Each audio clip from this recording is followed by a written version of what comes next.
Until recently, many believed that the promise of progress in the 21st century would enable us to move beyond the barbaric horrors of the past towards a better and brilliant future. Many believed that we could go about our comfortable lives and that evil will simply pass us by. It will not. The horrors that Hamas perpetrated on October 7th remind us that we will not realize the promise of a better future unless we, the civilized world, are willing to fight the barbarians. Because the barbarians are willing to fight us. And their goal is clear. Shatter that promising future. Destroy all that we cherish. And usher in a world of fear and darkness. Ladies and gentlemen, this is a turning point for leaders and nations. It is time for all of us to decide if we are willing to fight for a future of hope and promise, or surrender to tyranny and terror. Now rest assured, Israel will fight. Since October 7th, Israel has been at war. Israel did not start this war. Israel did not want this war.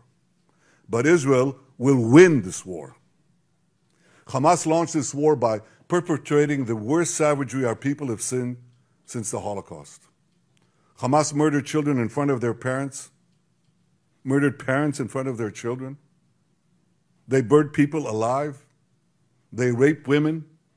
They beheaded men. They tortured Holocaust survivors. They kidnapped babies. They committed the most horrific crimes imaginable. And they're part of the axis of evil that Iran has formed, an axis of terror that works by arming, training, and financing Hamas in Gaza, Hezbollah in Lebanon, the Houthis in Yemen, and other terror proxies throughout the Middle East and beyond the Middle East. In fighting Hamas and the Iranian axis of terror, Israel is fighting the enemies of civilization itself.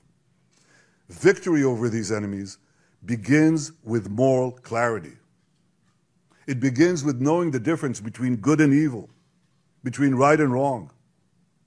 It means making a moral distinction between the deliberate murder of the innocent and the unintentional casualties that accompany every legitimate war, even the most just war. It means holding Hamas responsible for the double war crime it commits every day by deliberately targeting Israeli civilians while deliberately using Palestinian civilians as human shields.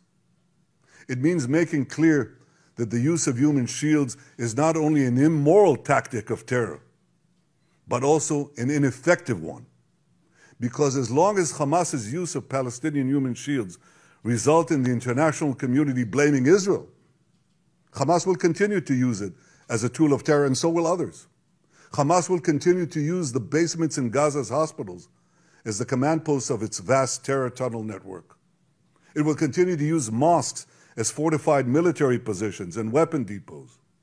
It will continue to steal fuel and humanitarian assistance from UN facilities. While Israel is doing everything to get Palestinians, civilians, out of harm's way, Hamas is doing everything to keep Palestinian civilians in harm's way. Israel urges Palestinian civilians to leave the areas of armed conflict, while Hamas prevents those civilians from leaving those areas at gunpoint. Hamas is also preventing foreign nationals from leaving Gaza altogether. And most despicably, Hamas is holding over 200 Israeli hostages, including 33 children, holding them, terrorizing them, keeping them as hostages. Every civilized nation should stand with Israel in demanding that these hostages be freed immediately and freed unconditionally. I want to make clear Israel's position regarding a ceasefire. Just as the United States would not agree to a ceasefire after the bombing of Pearl Harbor or after the terrorist attack of 9/11, Israel will not agree to a cessation of hostilities with Hamas after the horrific attacks of October 7th. Calls for a ceasefire are calls for Israel to surrender to Hamas, to surrender to terrorism, to surrender to barbarism. That will not happen. Ladies and gentlemen, the Bible says that there is a time for peace and a time for war. This is a time for war for our common future. Today we draw a line between the forces of civilization and the forces of barbarism. It is a time for everyone to decide where they stand. Israel will stand against the forces of barbarism until victory.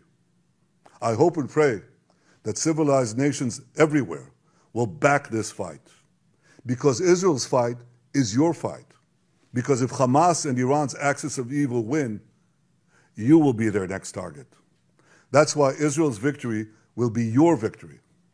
But make no mistake, regardless of who stands with Israel, Israel will fight until this battle is won, and Israel will prevail. May God bless Israel, and may God bless all those who stand with Israel.